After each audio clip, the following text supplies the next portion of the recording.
उत्तर प्रदेश में मौलाना जर्जिस अंसारी के एक बयान पर विवाद खड़ा हो गया। वो बयान भी आपको बताएं। उन्होंने अयोध्या में राम मंदिर और उत्तर प्रदेश के मुसलमानों को बंगाल शिफ्ट होने की सलाह दी है। मौलाना ने कहा कि अयोध्या में बाबरी थी और बाबरी ही रहेगी।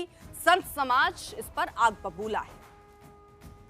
हम उसको बाबरी मस्जिद पहले भी मानते थे, आज भी मानते हैं और कयामत की सुबह तक उसको बाबरी मस्जिद मानते रहेंगे। जब तक जिंदा हूं कहता भी रहूंगा कि वो बाबरी मस्जिद थी, बाबरी मस्जिद है, बाबरी मस्जिद रहेगी। किसी के खत्म कर देने से मेरे भाइयों कोई चीज खत्म नहीं हो जाती है। उसका वजूद था, है और रहेगा। मेरे भाइयों तसव्वुर करो, कोई चीज अगर हमसे छीन लो तो क्या वो तुम्हारी हो जाएगी? आज ये घड़ी मेरी है, अगर जबरदस्ती तुम हमसे ये घड़ी छीन लो तो भले ही तुम इसके मालिक हो, लेकिन मालिक बन नहीं जाओगे। वो रहेगी मेरी, अगर से तुम्हारे पास है लेकिन रहेगी मेरी। इसी तरीके से बाबरी मस्जिद पर तुम कुछ भी कर लो, वो रहेगी बाबरी मस्जिद, वो एक है, वो रहेगी। हमारे उत्तर प्रदेश में चले जाओ, हम तो कई मर्तबा अपने घर पे कह चुके हैं अब उत्तर प्रदेश में रहने का दिल नहीं करता, चलो बंगाल में शिफ्ट होते।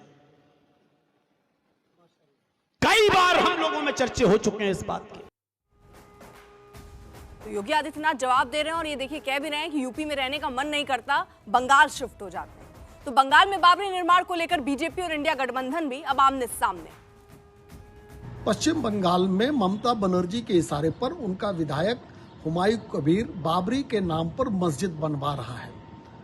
ममता बनर्जी संदेश दे रही हैं कि अगर उनकी सरकार आई तो पश्चिम बंगाल में फिर वही आताताई व्यवस्था लागू होगी जो मुगलों के काल में चला करती थी। कहीं न कहीं कानून और संविधान का भी मौखौल उड़ा रही है ममता बनर्जी, और वहाँ जो बहुसंख्यक लोग हैं उनकी आस्था पर भी चोट पहुंचाने का काम ममता बनर्जी कर रही हैं। इस देश में कानून और संविधान के आधार पर जो माननीय सर्वोच्च न्यायालय ने फैसला दिया था उसके बाद ये समाप्त हो गया था ये विवाद, लेकिन एक विवाद को जन्म देने की कोशिश ममता बनर्जी और इंडी गठबंधन कर रहा है। देखिए, बीजेपी का ये पूरा का पूरा एजेंडा है और ममता जी को इस मामले में सख्त एक्शन लेना चाहिए। अगर वो खामोशी कर रही हैं तो बहुत नुकसानदेह उनको भी होगा, हम देश को तो होगा ही होगा, क्योंकि ये सांप्रदायिक ध्रुवीकरण का एक नया अड्डा बनाने का प्रयास हो रहा है जो भारतीय जनता पार्टी बनाने में नाकाम हो रही है, और ऐसे आदमी को सख्त कार्रवाई करनी चाहिए उसके खिलाफ। उधर समाजवादी पार्टी के मुखिया अखिलेश यादव ने मुख्यमंत्री योगी आदित्यनाथ पर पलटवार किया। हमारे मुख्यमंत्री कमाल के हैं, 10 साल में अगर एक बिजली का बड़ा कारखाना लगाया हो तो बता दो, और बिजली कितनी महंगी कर दी। इन्वेस्टमेंट के लिए कितने लाख करोड़ का एमओयू हुए।